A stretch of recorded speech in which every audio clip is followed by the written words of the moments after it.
big gooch. Last weekend I went down to Mitton Hall. They do a Supercar Sunday throughout summer. I believe it's the first Sunday of every month during summer. And basically, people with supercars just turn up, it's free of charge, have a brew, bacon butty, and just chill out, look at cars, talk to owners. So, a mate of mine said, "Are you going?" And I was like, "Yeah, why not? We'll rock up." So arrived at 8 o'clock in the morning, and they were like a 69 Charger already parked up. McLaren MP-12C, new R8, old R8. I think there were a DB7 Vantage there. Some nice cars just to start off. So I was just having a wander around, as you do, just having a look at these motors close up. And throughout the morning, you know, various, 355 turned up, a couple of new M3s that, to me, really smart, really nice motor. That M3, right good everyday car that's just got supercar performance, hasn't it?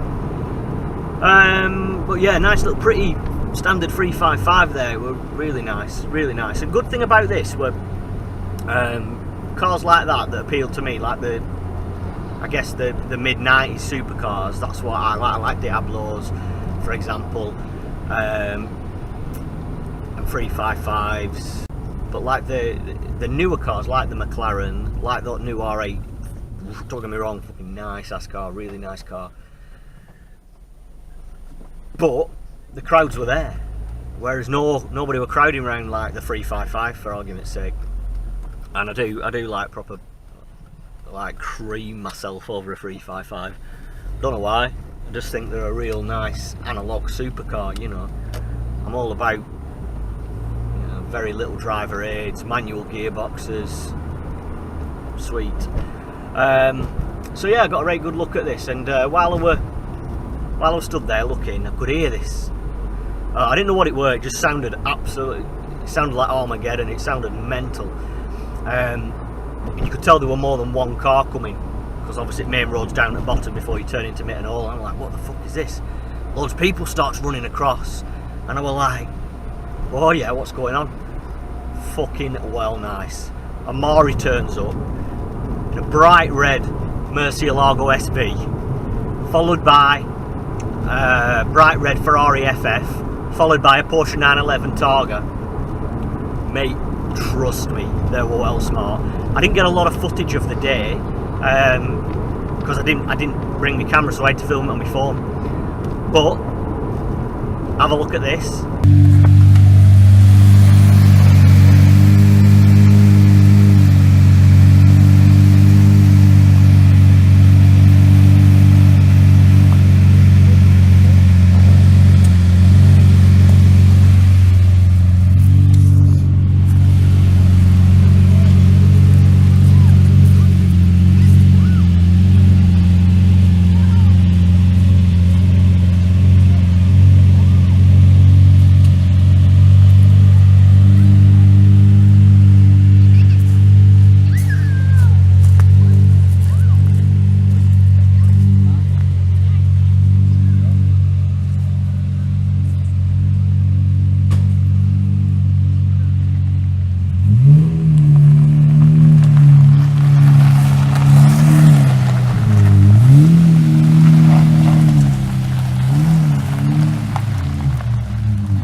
Yeah, that's the footage.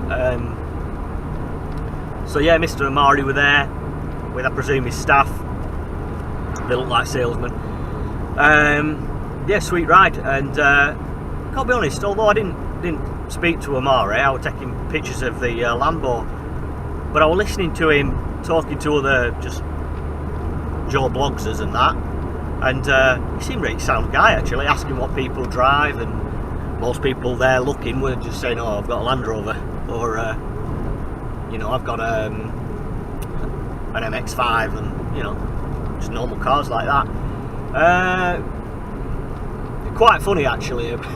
Took my little daughter to Mitton Hall as well, and all these nice exotic cars are in car park, and I said to her, which one do you like? And she said the white one. And I'm looking around going, white one? You know, there's no white supercar here. There weren't no white supercar there, but there were a white Hyundai i10 there, brand new. So yeah, I don't know why she like that. Maybe she's I don't know, thinking practical or something. But let's let her off. She's only 2-year-old, so bless her. It's time for her to learn. So yeah, really, I really enjoyed it, and for free, just to turn up on a Sunday morning, it was really good. I thought it was really good, so I'm definitely going to go again. On another note as well, and hopefully, if there's any EP3 owners out there that have had this issue, hopefully this will sort them. So for a couple of weeks, when I started my car up cold, it was making an awful ticking noise, and I honestly thought bottom end would go in. It was like a bearing on its way out. It was that, it was like that. It wasn't very nice, and it was really bad at cold, and it got better when it was warmed up. So I changed oil on it, cut filter open, had a look, nothing there. Now obviously I'm not expecting to see big chunks of metal there, but they were out in there. Not even tiny little slivers of metal. Nothing on drain plug, nothing in the oil that I drained. I saved it, now there. So I was kind of thinking, what could this noise be? As you rev the engine up, as you know, accelerated, it would, the ticking noise would get quicker with the engine rotation. So I'm thinking, right, this has got to be something either internal to the engine as it's spinning, i.e. bottom end bearing, you know, cam low bitting, you know, with valve timing and all that malarkey. And I stood outside a car with wheel turned all the way to the right, because the sound was coming from the front driver's side wheel. So I'm looking around there with the engine off at this moment, and couldn't see anything. Had a very good like move around and stuff. Took took auxiliary drive belt off. Couldn't see anything on that. Belt looked in good nick. Put it back on, started it back up, and I could still hear it. So I looked down from where I thought the sound was coming from, and it was coming from the lowest pulley, which I think is like the crank pulley, and I could see the auxiliary drive belt vibrating and hitting the lower side of the engine. So I'm thinking, fuck, it's not major, but what's going on here? Check tensioner, and that's quite new, that's fine, and check the little markings on the engine as well, that was fine as well. So I stopped the engine, had a feel around, and on that pulley, on the actual crank pulley, you could feel something that was stopping the belt sitting flush. So again, off came the drive belt, and I hold my hands up. This is me being totally stupid. This is all my fault. I was putting a little bit of grease on the which bearing was it now? Idler pulley bearing, new idler pulley bearing. I popped a bit of grease on it, and what must have happened? A bit of that grease has gone onto the belt, and it somehow got stuck within the actual like ribbed part of the pulley. Got rock hard, and it stopped the belt from sitting flush, and it's caused this knocking noise. It's been horrible. So it took me a while to clean it out as well. It wasn't particularly easy. It didn't come off with like spirits and a cloth. I had to get like a little flathead in there scrape it off, clean it down, mint now. Started it up this morning, cold, I ain't driven it in 24 hours, and boom, they're in. It sounds fine. There's no clicking noise, no nothing. Well happy with that. I probably will put a new belt on it just because they're cheap and I can. But yeah, I'm very happy with that. So if you do have a little tick,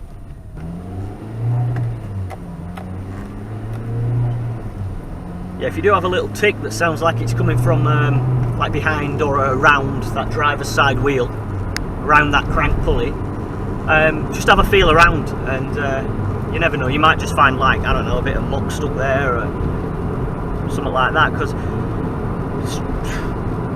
it's normally the simplest fixes, but I guess my brain's wired to think, oh shit, it's knocking.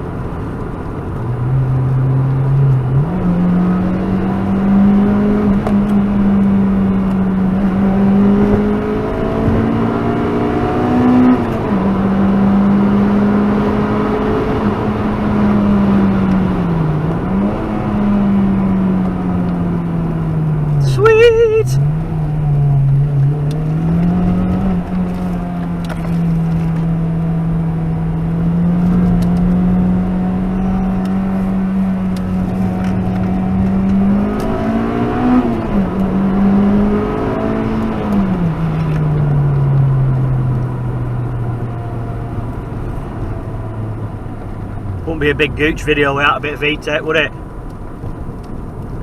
So yeah, that's going to conclude today's video. Next video I've got, I'm going to be filming it all weekend. Something a little special for you, a little bit different. Yeah, keep your eye on it, it'll be interesting. Doing a little 48-hour road trip. Probably going to be ruined by the end of it, but yeah, it should be interesting. Alright, so yeah, that's me. Big Gooch. Peace out.